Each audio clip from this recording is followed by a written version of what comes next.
Stroke जो है sudden होता है, जैसे लाइट कटी बिजली गई, उस टाइप का सिम्टम होता है, धीरे धीरे नहीं होता है।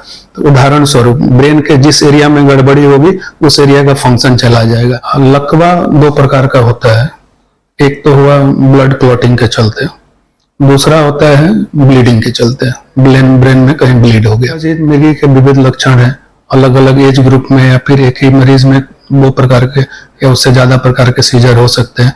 सामान्यतः झटका आता है, हाथ और पैर का झटका आता है, गर्दन और आंखें टेढ़ी हो जाती है, उसके बाद मुंह से झाग निकलता है, फिर आदमी बेहोश हो जाता है, गिर जाता है और घटना उसको याद नहीं रहती है। और लकवा से बचने के लिए जनरली ये ओल्ड एज में होता है, लेकिन यंग एज में ही होता है, बच्चों में भी हो सकता है, उसके कारण अलग होते हैं। लेकिन इन जनरल अगर बात किया जाए तो लकवा एल्डरली लोगों में होता है ज्यादा, और उन लोगों में जिसमें बीपी कंट्रोल नहीं है या फिर शुगर कंट्रोल नहीं रहता है या फिर बीपी की दवा छोड़ देते हैं लोग, सडन बीपी शूट अप कर जाता है। स्पेशली किसी भी समय हो सकता है, जाड़ों में ज्यादा होता है, मॉर्निंग टाइम में ज्यादा होता है। एक उपाय है कि लकवा के रिस्क फैक्टर को पहचानना होता है डॉक्टर से मिल करके कि क्या रिस्क फैक्टर है। सबसे कॉमन रिस्क फैक्टर जो है हाइपरटेंशन है।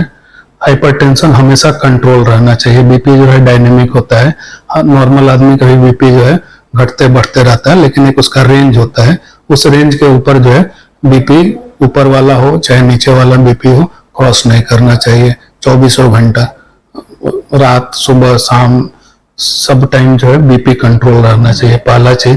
तो अधिकांशतः लोग बीपी का दवा खाते हैं, सोचते हैं कि नहीं हम तो दवा खा रहे हैं बीपी कंट्रोल होगा, लेकिन घर पर खुद से नापना बीपी जरूरी है और दिन में अलग अलग समय पर बीपी नापना जरूरी है कि हमारा श्योर रहे कि हाँ 24 घंटे मेरा बीपी कंट्रोल रहे, और दवा उसका मिस नहीं करना चाहिए।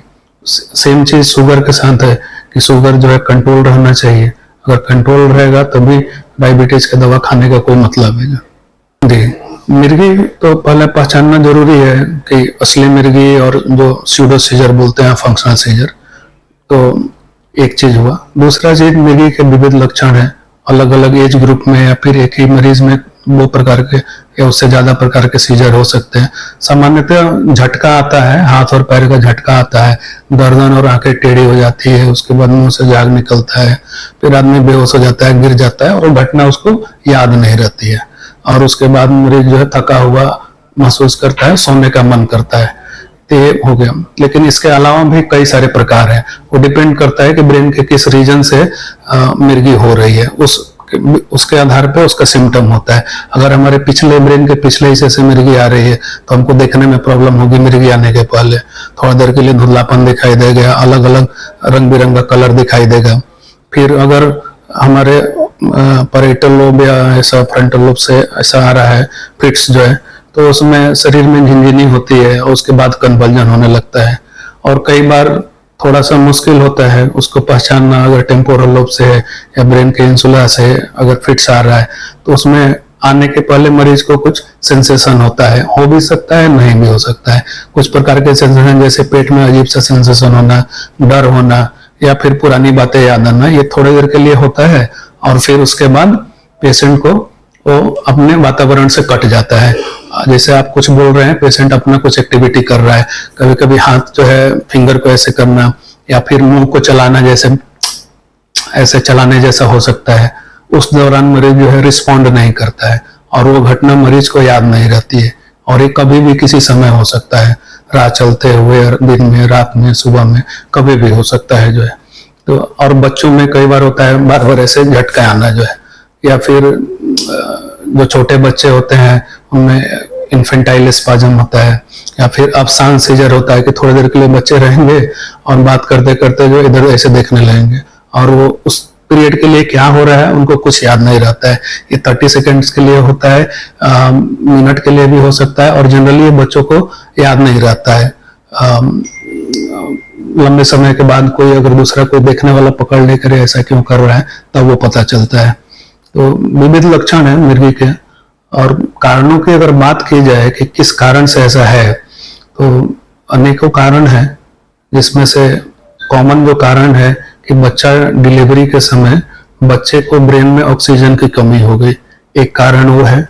दूसरा कारण है कोई जेनेटिक प्रॉब्लम है बच्चे को या मेटाबॉलिक प्रॉब्लम है, उस वजह से उसको फिट्स आ रहा है, या फिर ब्रेन की संरचना के बनावट में कोई गड़बड़ी है, ब्रेन के जो लेयर्स होते हैं उनके लेयरिंग में अगर कोई गड़बड़ी है तो उस वजह से होता है। जैसे कॉर्टिकल डिस्प्लेसिया होती है, नोडुलर हेटरोटोपियाज होती हैं, इन सब वजहों से होता है। कई बार कुछ कारण नहीं पता चल पाता है, तो जेनेटिक कारण होते हैं जो उस वजह से होता है। इम्पोर्टेंट है ब्रेन के स्ट्रोक को समय से पहचानना।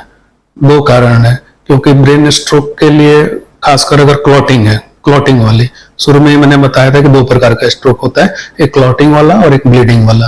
तो क्लॉटिंग वाले स्ट्रोक की जो दवा है, क्लॉट को घुलाने वाली दवा दी जाती है, उसको थ्रोम्बोलाइसिस बोला जाता है। ठीक है, तो उसको है कि आपको 4.5 घंटे के अंदर ही हो पाएगा।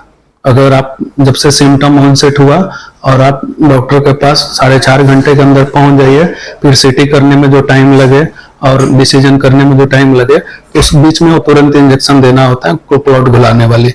30% लोगों में क्लॉट पूरी तरह से घुल जाता है, मरीज ठीक हो जाता है।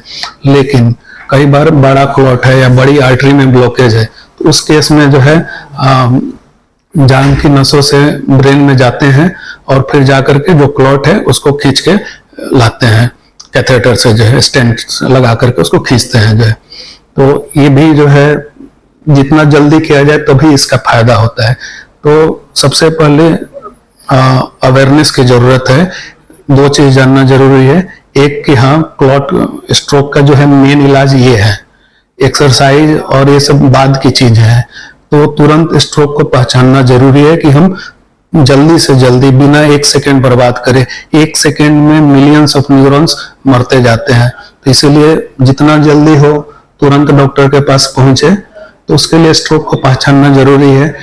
स्ट्रोक जो है सडन होता है, जैसे लाइट कटी बिजली गई, उस टाइप का सिम्टम होता है, धीरे धीरे नहीं होता है। तो उदाहरण स्वरूप ब्रेन के जिस एरिया में गड़बड़ी होगी उस एरिया का फंक्शन चला जाएगा।